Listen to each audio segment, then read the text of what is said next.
เป็นการปลูกต้นไม้อยู่บริเวณแหล่งหินตัดบ้านมงคำตำบลนาตาลเนี่ยตอนเช้ามื้อนี้บุคคาปานคำมาชมพามาเบิ่งเขาเจ้าปลูกต้นไม้อยู่บริเวณแหล่งหินตัดบ้านมงคำตำบลนาตาลอำเภอเตางอยนี่หลานชายกำลังขุดหลุมเจ้าปูเบิ่งขุดหลุมได้จนหลานขุดหลุมปลูกต้นไม้อยู่บริเวณแหล่งหินตัดบ้านมงคำตำบลนาตาลทีมงานอบตได้เพิ่นทำงานอยู่อบตนาตาลได้นี่เคยบ้านพ่อปะโลเพิ่นกับเมียบ้านพ่อปะโลก็ได้แต่มาทำงานอยู่อบตนาตาลผู้ค้าประคำประชมวันนี้เอาภาพเหตุการณ์กับเจ้าปลูกต้นไม้อยู่บริเวณแหล่งหินตัดบ้านม่วงคำตำบลนาตาลอำเภอเต่างอยเลยบรรยากาศคนกะมาหลายพอสมควรได้บ่นี้มาหลายเลยอยู่บริเวณแหล่งหินตัดบ้านม่วงคำบ่นี้บรรยากาศกะต้นไม้กับเพียบพี่น้องต้นไม้อยู่บริเวณแหล่งหินตัดบ้านม่วงคำตำบลนาตาลบรรยากาศค่ะหลายคนนะปลูกต้นไม้เสริมพระเกียรติมือนี้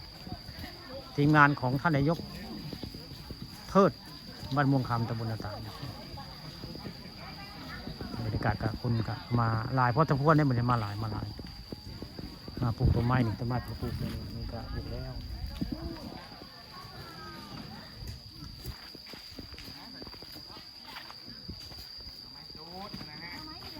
อาจารย์เพิ่งพานักเรียนนักศึกษามาปลูกต้นไม้ได้หมดนี่อยู่บริเวณแหล่งหินตัดบ้านม่วงคำตำบลนาตาลหมดนี่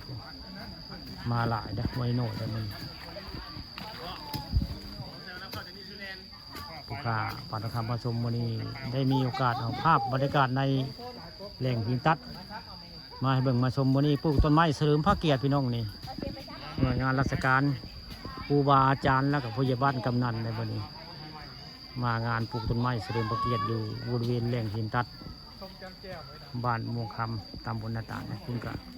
นักศึกษาคุณก็เริ่มไปเต็มรถแต่สงสัยที่ยักมือแล้วตามเบิ่งนักศึกษาสงสัยยักมือเลยนะเบิ่งแล้วไปโฮมในรถแล้วผมกระปั๊มในรถแล้วง่ายๆนักศึกษามาปลูกต้นไม้อยู่บริเวณแหล่งหินตัดบ้านม่วงคำตำบลนาตาล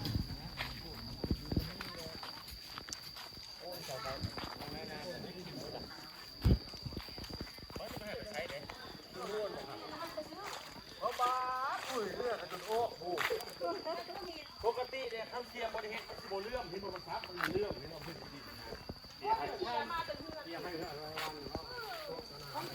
โอ้ยเป็นใส่ปลูกหั่นไว้กันเป็นใส่ปลูกหั่นเลยเป็นใส่ปลูกหั่นต้นไม้นี่ก็ศาลานะศาลาอยู่บริเวณแหล่งหินตัดอันนี้ใครฝนตกกับมาเศร้าศาลานี่ครับได้ฝึกสร้างแปลงไว้นานแล้วได้ฝนตกกับมาเศร้าศาลานี่มันก็เรียบไปก็จะเห็นนะคุณต้องเพิ่งไปได้ถึงมงแหล่งหินตัดมีคนขึ้นไปนะจะไปถ่ายโซฟี่ไปถ่ายไม้โบราณในแหล่งหินตัดผมหินตัดลายนะนี่คือแหล่งหินตัดวันมงคำตำบลนาตาลนะอันนี้ทำท่าสิมือได้ผมทำท่าสิมือแล้วเจ้าก็ระเบิดเลยทำท่าสิครับก็ได้ฮะปลูกมาต้นไม้แล้วไว้ง่ายกว่าสีง้อสละมือแล้วบางเดียวผมนักศึกษาก็ขึ้นเรือไปแล้วกลุ่มนี้ต้นไม้ยังหมดตามบ่ยังปลูกเต็กเอง